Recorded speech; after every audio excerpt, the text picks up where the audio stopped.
Welcome back to the physics class. आज के video का टॉपिक है आरटीएम नागपुर यूनिवर्सिटी के तहत BSc second year semester 4 physics paper 2 unit 3 molecular physics के ऊपर एमसीक्यूज और उसके आंसर्स देखेंगे। यहाँ पर यूनिवर्सिटी के कुछ एग्जाम रिलेटेड इंस्ट्रक्शंस है जो कि हमने प्रीवियस वीडियोज में कवर अप कर लिए है, तो हम यहाँ पर स्किप करेंगे। Question 1, the energy of electronic spectra of molecules lies in the range of option A 1 to 10 electron volt, option B 0.1 electron volt, option C 0.01 electron volt, option D 0.001 electron volt. Correct answer is option A 1 to 10 electron volt. यहाँ पर एक table दिया गया है। यहाँ बहुत सारे spectra जैसे कि electronic spectra, vibrational, rotational spectra और प्योर रोटेशनल स्पेक्ट्रा, ये सभी स्पेक्ट्रा मोलिक्यूल्स दिखाता है अलग अलग फ्रीक्वेंसी या एनर्जी रेंज पर।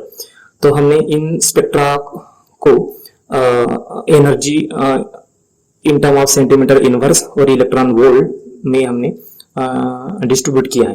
तो जो भी इलेक्ट्रॉनिक स्पेक्ट्रा होगा तो उसकी जो एनर्जी रेंज होगी in term of centimetre inverse, तो वो होगी 1 × 10⁶। साथ में अगर इसको एनर्जी में कन्वर्ट करेंगे तो वो होगा 1 to 10 electron volt. Vibrational rotational spectra जो जिसकी एनर्जी सेंटीमीटर इनवर्स में होगी 300 से 400 सेंटीमीटर इनवर्स तक। वाइब्रेशनल रोटेशनल स्पेक्ट्रा अगर इलेक्ट्रॉन वोल्ट में कन्वर्ट किया तो वो होगा 0.1 electron volt. Pure rotational spectra जो होगा उसकी एनर्जी सेंटीमीटर इनवर्स में होगी 1 to 300 सेंटीमीटर इनवर्स और इलेक्ट्रॉन वोल्ट में होगी 0.01 electron volt. Question 2, electronic spectra of molecule lies in the region of option A X-ray region, option B ultraviolet region, option C infrared region, option D visible region. Correct answer is option D visible region and ultraviolet region.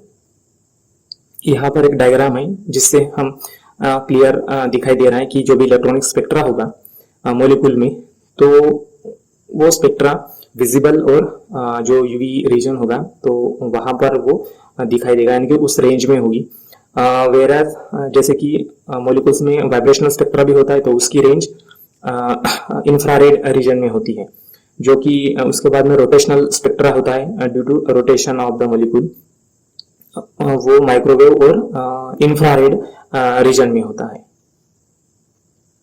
Question 3, which of the following molecule shows rotational spectra?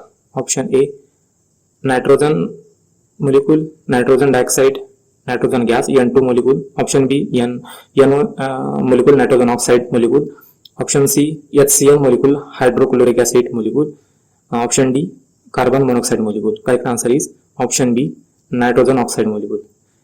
फिर से हमने यहाँ पर एक table show किया है। यहाँ पर अलग अलग स्पेक्ट्राज है जो कि मोलिक्यूल दिखाता है। Electronic spectra due to the electronic transition, यानी कि इलेक्ट्रॉन का ट्रांजिशन होता है ग्राउंड स्टेट से हायर एनर्जी लेवल पे, तो वहां पर आपको इलेक्ट्रॉनिक स्पेक्ट्रा मिलेगा। रोटेशन के वाइब्रेशन से मोलिक्यूल एटॉमिक वाइब्रेशन और एटम के रोटेशन से वाइब्रेशनल रोटेशनल कंबाइंड स्पेक्ट्रा मिलेगा, और अगर कम एनर्जी है तो उसमें रोटेशनल स्पेक्ट्रा मिलेगा due to rotation of the molecule. तो यहाँ पर हमने मोलिक्यूल्स जो कि होमोन्यूक्लियर है, होमोन्यूक्लियर का मतलब सेम एटम वाले मोलिक्यूल यानी कि H2O2 N2, हेटेरोन्यूक्लियर यानी डिफरेंट एटम वाले मोलिक्यूल यानी कि NO CO CN। तो यहाँ से हम डायरेक्टली देख पा रहे हैं कि जो भी इलेक्ट्रॉनिक स्पेक्ट्रा है तो होमोन्यूक्लियर और हेटेरोन्यूक्लियर दोनों टाइप के न्यूक्लियस ये न्यूक्लियर दिखाते हैं, मोलिक्यूल्स दिखाते हैं। Vibrational rotational spectra homonuclear molecules नहीं दिखाते हैं, सिर्फ हेटेरोन्यूक्लियर मोलिक्यूल्स ही दिखाते हैं। और प्योर रोटेशनल स्पेक्ट्रा जो होता है तो वो सिर्फ होमोन्यूक्लियर मोलिक्यूल से दिखाते हैं, हेटेरोन्यूक्लियर मोलिक्यूल से दिखाते हैं, होमोन्यूक्लियर मोलिक्यूल्स नहीं दिखाते हैं। Question 4, which of the following molecule belongs to symmetric top? Option A N2 molecule, option B NH3 molecule, option C HCl molecule, option D CO molecule. Correct answer is option B NH3 ammonia. फिर से हमने यहाँ पर एक table draw किया है जिनको हमने मोलिक्यूल्स को डिस्ट्रीब्यूट किया है अबाउट लीनियर मोलिक्यूल, यानी कि ऐसे मोलिक्यूल जो कि एक सीधी लाइन में होंगे। दूसरे है सिमेट्रिक टॉप मोलिक्यूल्स, दूसरे स्फेरिकल और असिमेट्रिक टॉप मोलिक्यूल्स। तो यहाँ पर जो भी ये मोलिक्यूल्स होंगे इनको हमने डिस्ट्रीब्यूट किया है on the basis of principal moment of inertia.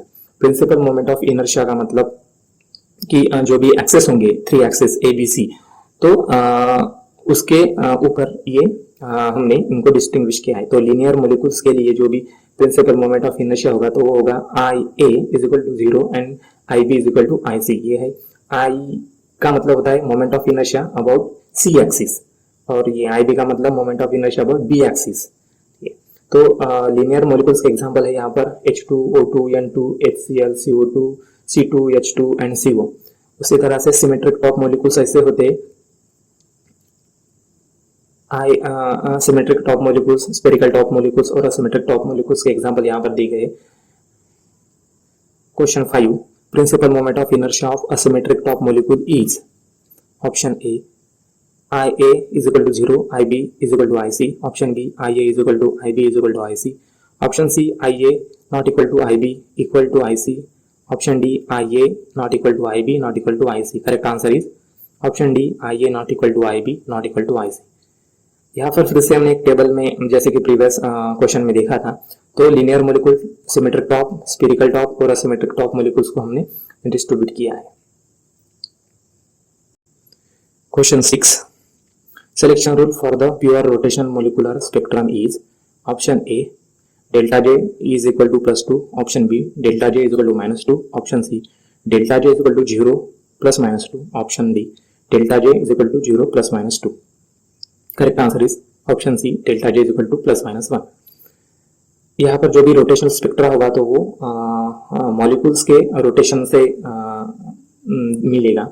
तो यहाँ पर मॉलिक्यूल्स में जो भी एनर्जी लेवल्स है, रोटेशनल एनर्जी लेवल्स जिसे हमने J से डिनोट किया है, तो जब भी मॉलिक्यूल्स यानी कि 0 रोटेशनल एनर्जी लेवल से 1 रोटेशनल एनर्जी लेवल पे जंप करेगा तो एक लाइन स्पेक्ट्रा देगा, रोटेशनल स्पेक्ट्रा देगा। Question 7, which of the following transition gives the rotational emission lines?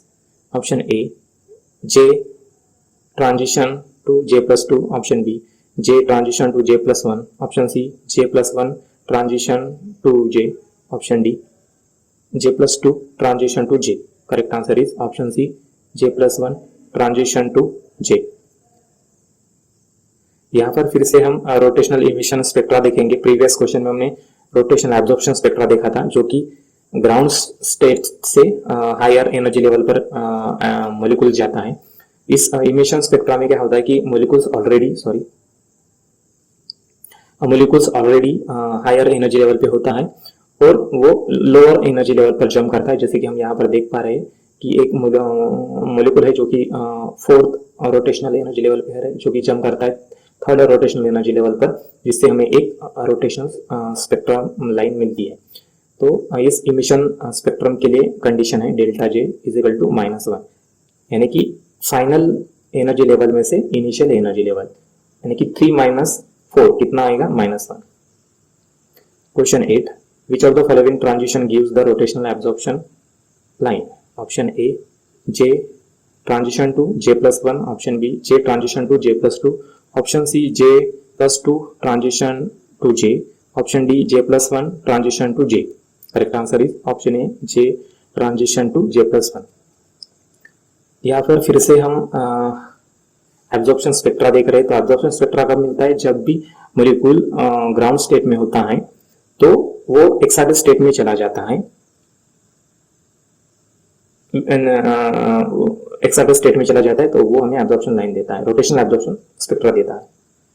Question 9, the pure rotational energy for molecule is given by option A Bj into J+1, option B 2Bj into J+1, option C 3Bj into J+1, option D 4Bj into J+1, where B is the rotational constant and J is the rotational energy level. Correct answer is option A Bj into J+1. Question 10, the various energy level of a pure rotational spectrum is given by option A 2B 6B 12B, option B 0 2B 6B 12B, option C 2B 4B 6B 8B, option D 6B 10B 14B। Correct answer is option C 2B 4B 6B 8B। यहाँ पर फिर से हम देख पा रहे हैं कि जो भी इमिशन स्पेक्ट्रा है, अगर हम इमिशन स्पेक्ट्रा को यहाँ पर ऑब्जर्व करते हैं तो हमें रोटेशनल लाइंस मिलती है। जो कि पहली रोटेशनल लाइन है जो हमें मिलती है जब मॉलिक्यूल्स रोटेशनल एनर्जी लेवल 1 से रोटेशनल एनर्जी लेवल 0 पर जंप करता है, तो हमें एक लाइन मिलती है 2b एनर्जी लेवल की, उसके बाद में 4b एनर्जी लेवल की, उसके बाद में 6b एनर्जी लेवल की और उसके बाद में 8b एनर्जी लेवल की। 8b एनर्जी लेवल की जो लाइन रोटेशनल लाइन मिलती है तो वो मिलती है हमें जब molecules fourth rotational energy level से थर्ड रोटेशनल एनर्जी लेवल पर जंप करता है तब। Question 11, the pure rotational spectrum of a rigid diatomic rotor consists of equally spaced line with a spacing equal to option A 2b, option B 4b, option C 6b, option D B। Correct answer is option A 2b। फिर से हम यहाँ पर देखेंगे कि जो भी first line हमें यहाँ पर मिल रही है जिसकी एनर्जी 2b है, तो वो हमें मिलती है जब मॉलिक्यूल हायर एक्साइटेड स्टेट में होता है और वो जंप करता है ग्राउंड स्टेट में, तब हमें 2b एनर्जी लेवल की 2b एनर्जी की लाइन मिलती है, रोटेशनल लाइन मिलती है। उसके बाद में जब molecule second rotational energy state में होता है और वो जंप करता है फर्स्ट रोटेशनल एनर्जी लेवल पर या स्टेट पर, तो हमें सेकंड रोटेशनल लाइन मिलती है जिसकी एनर्जी 4b है। 2b और 4b में जो भी डिस्टेंस है वो होता है 2d का, यह होती है equal spacing. Question 12, selection rule for the pure vibrational molecule spectrum is option A delta nu is equal to 0 plus minus 1, option B delta nu is equal to 0, option C delta nu is equal to 0 plus minus 2, option D delta nu is equal to plus minus 1। Correct answer is option D delta nu is equal to plus minus 1। Vibrational molecular spectra जो होता है तो ये molecules के vibration की वजह से आता है। Question 13, selection rule for the vibrational rotational molecular spectra is option A delta nu is equal to plus minus 2 and delta J is equal to 0 plus minus 1, option B delta nu is equal to 0 and delta J is equal to 0 plus minus 2, option C delta nu is equal to plus minus 1 plus minus 2 and delta J is equal to plus minus 1, option C delta nu is equal to plus minus 1 and delta J is equal to 0 plus minus 1। Correct answer is option C delta nu is equal to plus minus 1 plus minus 2 and delta J is equal to plus minus 1। यहाँ पर vibrational rotational spectra है, combine spectra है जो कि molecule के vibration और rotational combine action से मिलता है। तो यहाँ पर जो भी पी ब्रांच है जिसका ट्रांजिशन है delta J is equal to -1, यानी कि जो भी इमिशन रोटेशनल स्पेक्ट्रा होता है तो उनसे जो भी लाइंस मिलते हैं तो वो पी ब्रांच बनाती है, और जो क्यू ब्रांच है तो उसके लिए सिलेक्शन रूल है delta J is equal to 0 और आर ब्रांच के लिए delta J is equal to +1। Question 14, selection rule for the R branch P branch vibrational rotational molecule spectra is respectively are option A delta J is equal to +1 -1, option B delta J is equal to -2 +2, delta C is equal to +2 -2, option D delta J is equal to -1 +1. Correct answer is option A delta J is equal to +1 -1.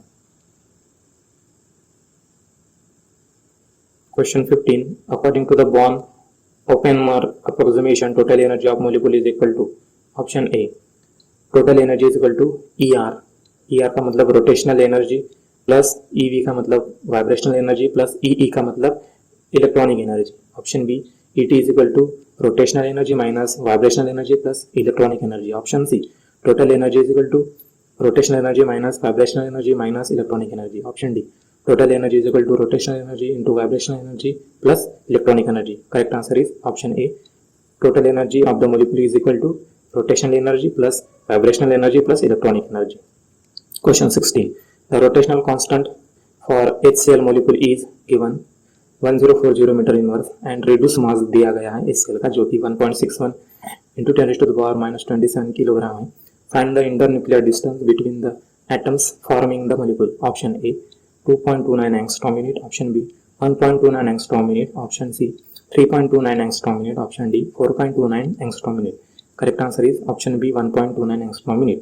इस numerical को solve करने के लिए हम यहाँ पर use करने वाले हैं moment of inertia I is equal to h/bc 8π²। यहाँ पर h इज द प्लैंक्स कांस्टेंट है जिसकी वैल्यू 6.63 into 10⁻⁻34 दी गई है। उसके बाद में b रोटेशनल कांस्टेंट जिसकी वैल्यू दी गई है 1040 वो पुट कर देंगे। उसके बाद में c यानी कि speed of light 3 into 10⁻8 metre पर सेकंड। उसके बाद में पाई की वैल्यू 3.14। इसे सॉल्व कर देंगे तो हमें मोमेंट ऑफ इनर्शिया मिलेगा जो कि 2.7 into 10⁻⁻47 किलोग्राम मीटर स्क्वायर है। उसके बाद में इंटरन्यूक्लियर डिस्टेंस का फार्मूला यूज करेंगे जो कि r is equal to √I/μ है। R is equal to under root 2.7 into 10⁻47 divided by 1.61 into 10⁻27 है। उसके बाद में हम इसे सॉल्व कर देंगे तो हमें फाइनली जो भी इंटर न्यूक्लियर डिस्टेंस होगा वो मिल जाएगा 1.29 इंटू 10⁻10 मीटर। 1 इंटू 10⁻10 मीटर का मतलब 1 एंगस्ट्रॉम यूनिट होता है। Thank you.